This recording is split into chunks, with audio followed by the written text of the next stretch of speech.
नमस्कार दोस्तों, study with Dev channel में एक बार फिर से आपका स्वागत है।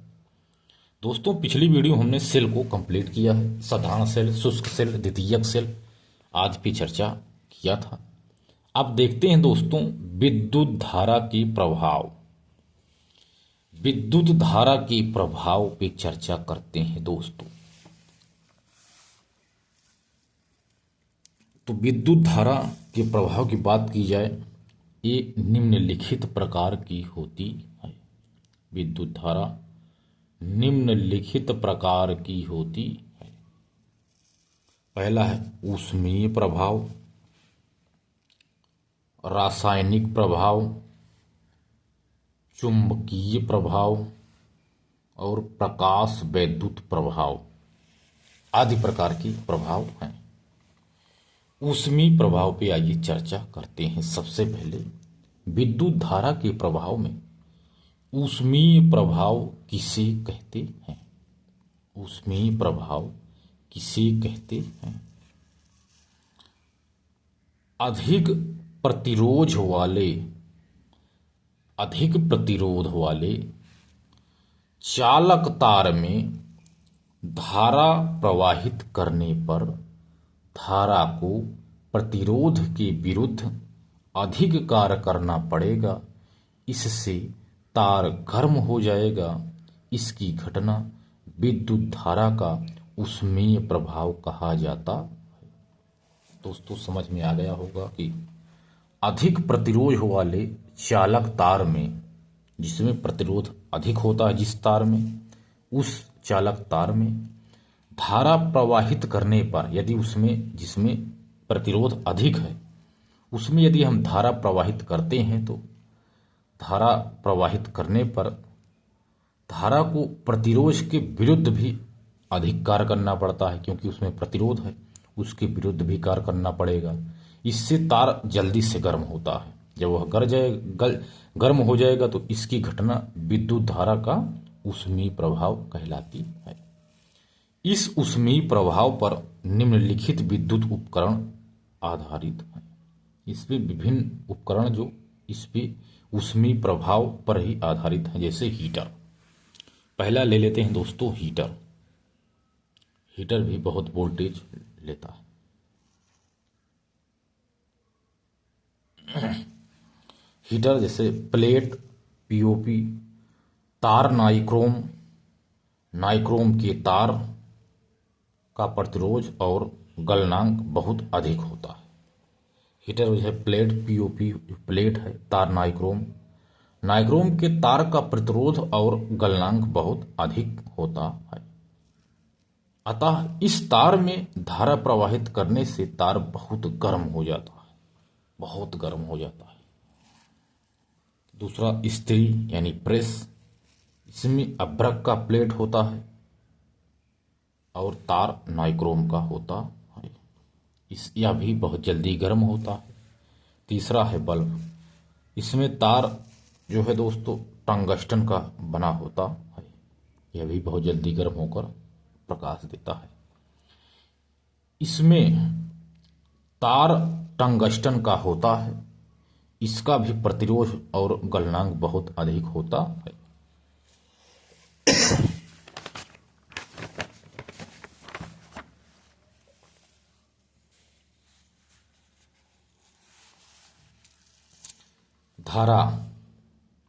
धारा प्रवाहित करने पर अधिक प्रतिरोध के कारण यह तार गर्म होकर चमकने लगता है। बल्ब वाला साधारण बल्ब 220 वोल्ट पर चमकता है और रेल का बल्ब 24 वोल्ट पर चमकता है। मोटरसाइकिल का बल्ब 12 वोल्ट पर चमकता है और टॉर्च का वोल्ट 1/2 वोल्ट पर जलता है। इसके बाद देखते हैं ट्यूबलाइट दोस्तों। ट्यूबलाइट इसमें चारों तरफ फास्फर का लेप चढ़ा होता है। इसमें देखिए दोनों तरफ 2 बल्ब लगी होती हैं। इसमें पारा और आर्गन भरा होता है। ट्यूबलाइट में इसमें पारा और आर्गन भरा हुआ होता है। ट्यूबलाइट में भी टंगस्टन का तार होता है। इसमें निर्वात की स्थिति पैदा करने के लिए आर्गन जैसी अक्रिय गैसें भरी जाती हैं। इसमें पारा भी भरा जाता है। जब टंगस्टन के तार में धारा प्रवाहित की जाती है तो यह गर्म होकर पारे को गर्म कर देता है। गर्म पारे से छोटी तरंग दैर्घ्य वाली पराबैंगनी किरणें अवशोषित कर ली जाती हैं। जब अवशोषित कर ली जाती हैं अब क्या होगा? और अब फास्फर बड़ी तरंग दैर्घ्य वाली किरणों का उत्सर्जन करने लगता है। इससे ट्यूबलाइट चमकने लगती है।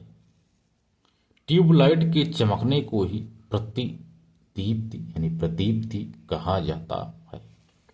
इस तरह प्रदीप्त पदार्थ ऐसे पदार्थ होते हैं जिन पर जब तक प्रकाश डाला जाएगा तब तक वो चमकते रहेंगे। जैसे प्रकाश बंद वो भी बंद। लेकिन बेरियम सल्फाइड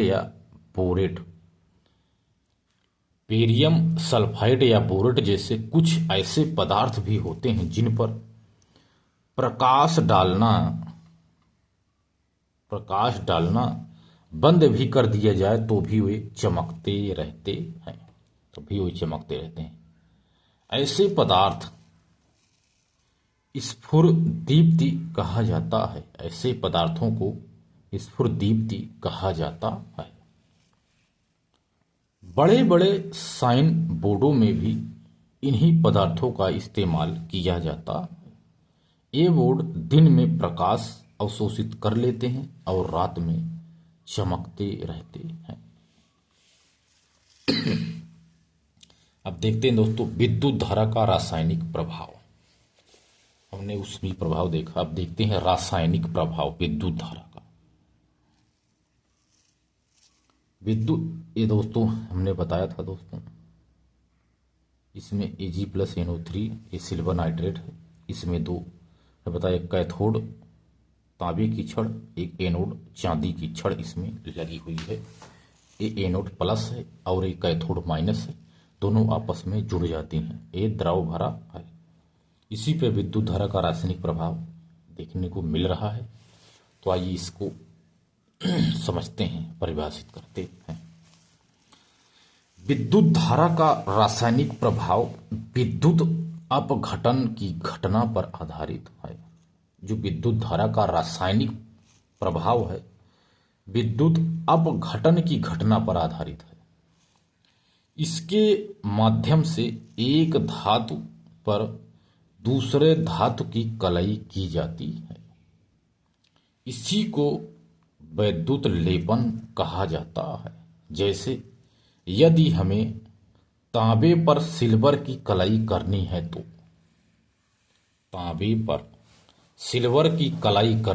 तो सिल्वर का एनोड लगे तांबे का कैनोड लेंगे। सिल्वर का एनोड लेंगे और तांबे का कैनोड लेंगे यदि सिल्वर की कलाई करनी है तो। सिल्वर का वैद्युत अपघटक यौगिक लेंगे।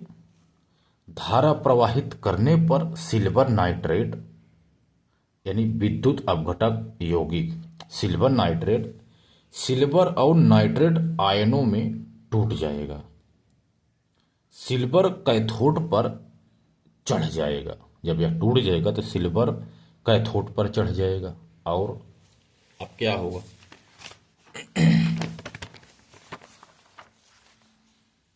चढ़ जाएगा और नाइट्रेट एनोड पर इसी तरह कैथोड के रूप में लिए गए तांबे पर सिल्वर की कलई हो जाएगी। अब इससे कोई भी आभूषण बना सकते हैं आप। वैद्युत मुद्रण में ही विद्युत धारा के रासायनिक प्रभाव का प्रयोग किया जाता है। ये हो गया दोस्तों विद्युत धारा में रासायनिक प्रभाव। तो दोस्तों अगली वीडियो में विद्युत धारा का चुंबकीय प्रभाव देखेंगे दोस्तों। तो मिलते हैं और बेहतरीन क्लास में, तब तक के लिए धन्यवाद।